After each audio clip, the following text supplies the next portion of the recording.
Financial systems explained. Banks, markets, and government get an overview of how major financial institutions interact. Imagine waking up tomorrow and discovering that every bank is closed, your digital wallet does not working. Stock markets have stopped trading and governments cannot pay salaries or build roads. Within hours, businesses would struggle to buy supplies, employees would not receive wages, and everyday life would begin to slow down. This is why understanding the financial system is one of the most valuable life skills. Whether you are a student, employee, entrepreneur, investor, or retiree, you are already part of this massive system. Even if you never think about it. Today, we are going to simplify one of the world's most complex topics. You will learn how banks, financial markets, and governments work together to keep money moving through the economy. By the end of this video, you will understand why financial systems matter, how crises happen, and what lessons you can apply to your own financial life. Let's begin. Point number one. What is financial system? A financial system is the network that moves money from people who have extra funds to people and businesses that needs those funds. Think of it as the economy's transportation system. Just as roads connect cities, financial systems connect savers, borrowers, investors, businesses, and governments.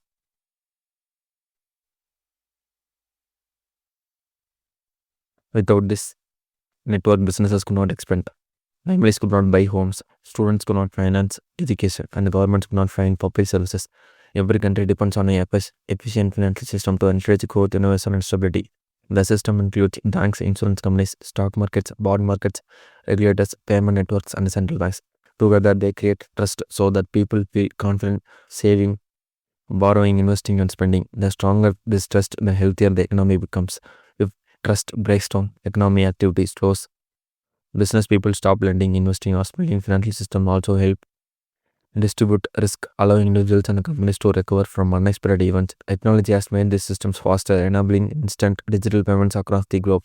However, despite modern technology, the core purpose remains unchanged, efficiently moving money to where it creates value. Understanding this big picture makes every financial decision easier because you will recognize how your personal finances connect to the global economy. Example, when you deposit money in a bank, that money may later help finance a small business loan, allowing a local entrepreneur to hire employees and grow. Next point number two, the role of banks, the heart of everyday finance. Banks are often called the backbone of the financial system because they connect savers with borrowers. People deposit money into banks for safety, convenience, and interest earnings. Banks don't simply store this money inside wallets. Instead, they lend a portion of those deposits to individuals purchasing homes, businesses buying equipments, or entrepreneurs launching startups. This lending creates economic activity, employment, and income. Banks also provide payment services through debit cards, online banking, wire transfers, and digital wallets, making daily transactions simple and secure. They evaluate borrowers before issuing loans to reduce the risk of default. In return, borrowers pay interest, which becomes one of the bank's primary revenue sources. Banks must maintain sufficient reserves to meet customer withdrawals while complying with the regulations that promote financial stability. Different banks specialize in different areas, including retail banking, commercial banking, investment banking, and digital banking.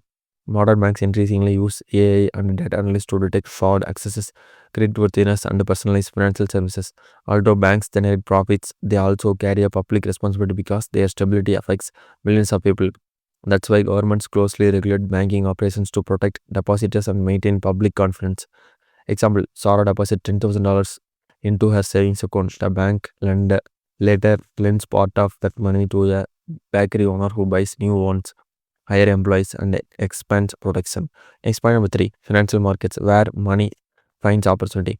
Financial markets are organized places where buyers and sellers exchange financial assets like stocks, bonds, currencies, and commodities. Unlike banks, markets directly connect investors with companies and governments seeking capital. Businesses raise money by issuing shares in the stock market or bonds in debt markets. Investors purchase these securities hoping to earn returns through dividends, interest, or price appreciation. Financial markets help determine the fair value of assets based on supply, demand, company performance, economic conditions, and investor expectations. Efficient markets allocate capital toward productive businesses, encouraging innovation and economic growth. They also provide liquidity, allowing investors to buy or sell assets relatively quickly. Markets react instantly to news such as interest rate changes, company earnings, technological breakthroughs, or geopolitical events. Although prices fluctuate daily, These movements reflect changing expectations about future economic conditions. Healthy financial markets encourage entrepreneurship because companies gain access to funding beyond traditional bank loans. However, markets also involve risk, requiring investors to diversify and think long term rather than reacting emotionally to short term volatility. Let's say example, a technology startup raises millions by selling shares to investors through the stock market instead of relying only on bank loans. Next point number 4. Governments, the rule makers and stabilizers. Governments play a vital role by creating laws, enforcing regulations, collecting taxes, and supporting economic stability. Financial system require trust, and trust depends on strong legal institutions. Governments establish regulatory agencies that oversee banks, financial markets, insurance companies, and investment firms. These agencies aim to prevent fraud, protect consumers, promote transparency, and reduce systematic risk. Governments also influence economic activity through fiscal policy by adjusting taxes and public spending. During recessions, governments may increase infrastructure spending, provide financial assistance, or reduce taxes to stimulate economic growth. Conversely, during periods of excessive inflation, they may reduce spending or adjust tax policies. Governments also issue bonds to finance large projects such as highways, schools, hospitals, and public transportations. Investors purchasing government bonds essentially lend money to the government in exchange for future repayment with interest. Effective government oversight creates confidence that the financial institutions operate fairly and responsibly. However, balancing regulation with innovation remains a constant challenge because excessive regulation may reduce efficiency while insufficient regulation increases financial risk. Example, during an economic slowdown, a government launches infrastructure projects that create jobs while issuing bonds to raise necessary funding. Next point number 5. Central banks, the economy's financial traffic controller. Central banks differ from commercial banks because they do not primarily serve individual customers. Instead, they oversee the nation's monetary system. Their main responsibilities include controlling inflation, maintaining financial stability, supervising commercial banks, managing foreign exchange reserves, and acting as lenders of last resort during crises. One of their most powerful tools is setting interest rates. Lower interest rates encourage borrowing, investment, and spending, while higher rates help slow inflation by reducing excessive demand. Central banks also influence the money supply through various monetary policy tools. During financial emergencies, they provide liquidity to banks experiencing temporary funding shortages, preventing panic from spreading throughout the financial system. Their decisions significantly influence mortgage rates, business loans, stock markets, exchange rates, and economic growth. Because of this broad impact, financial markets closely monitor every central bank announcement.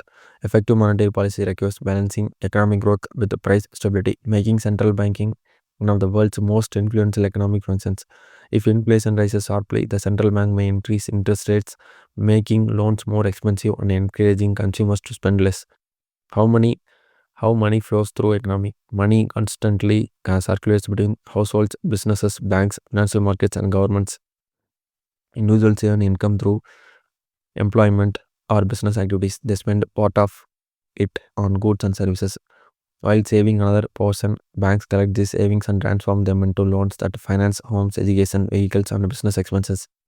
Companies use borrowed funds to or investor capital to produce goods, hire workers, and generate profits.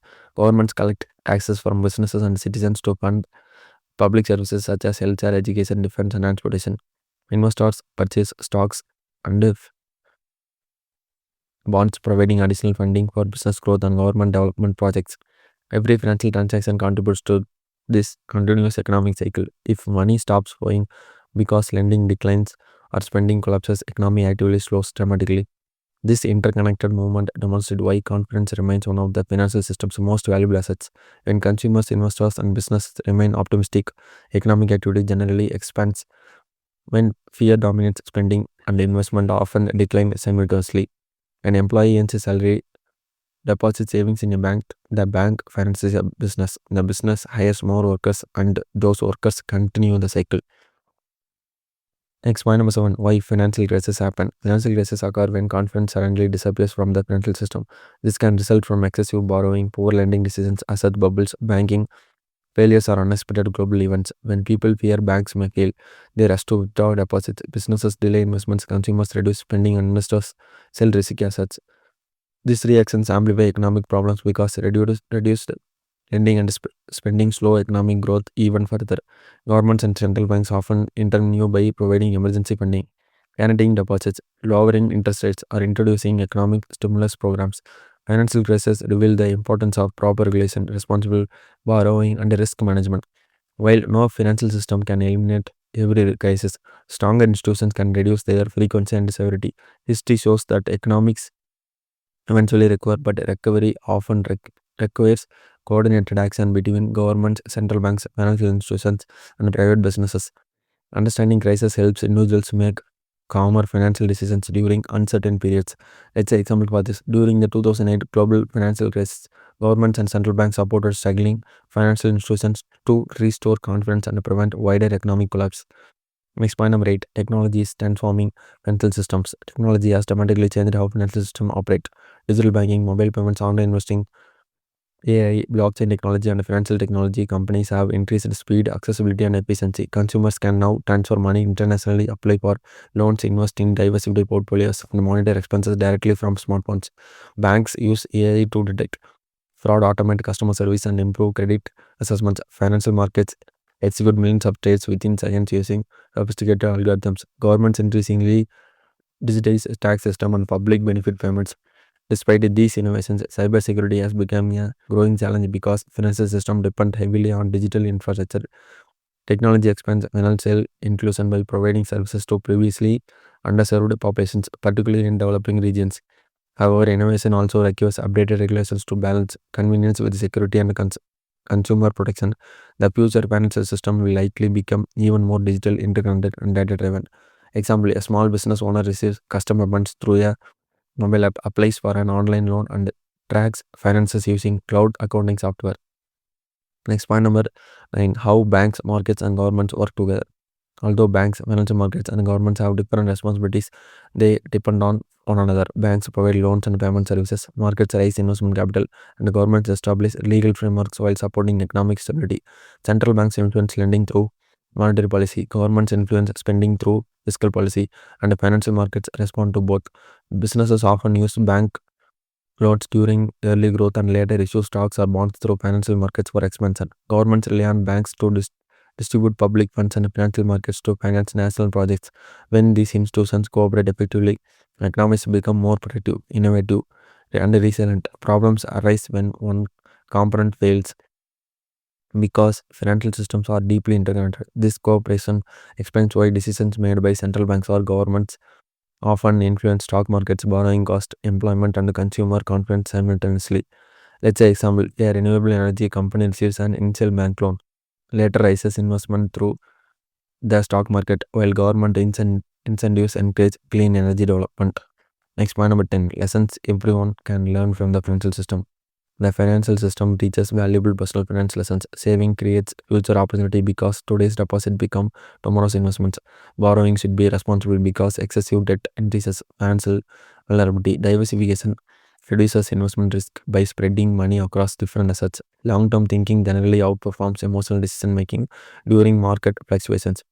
Understanding interest rates helps people make smarter borrowing and investment choices. Economic news influences personal finances, so financial literacy empowers better decisions.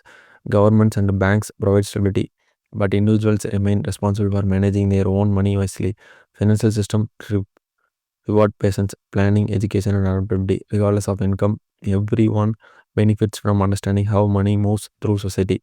The more financially informed you become, the better prepared you will be for opportunities and challenges throughout life.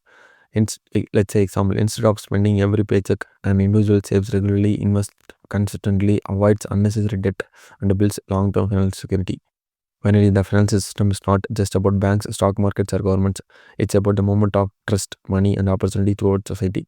Every salary you earn, every payment you make, every loan you take, and every investment you choose becomes part of this interconnected system.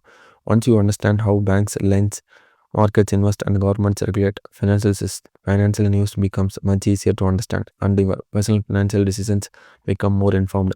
If you want this explanation helpful, share this video with someone who wants to understand finance without complicated jargon. Subscribe for more in-depth finance education, and remember, the more you understand how money works, the better you will make it work for you. Thank you.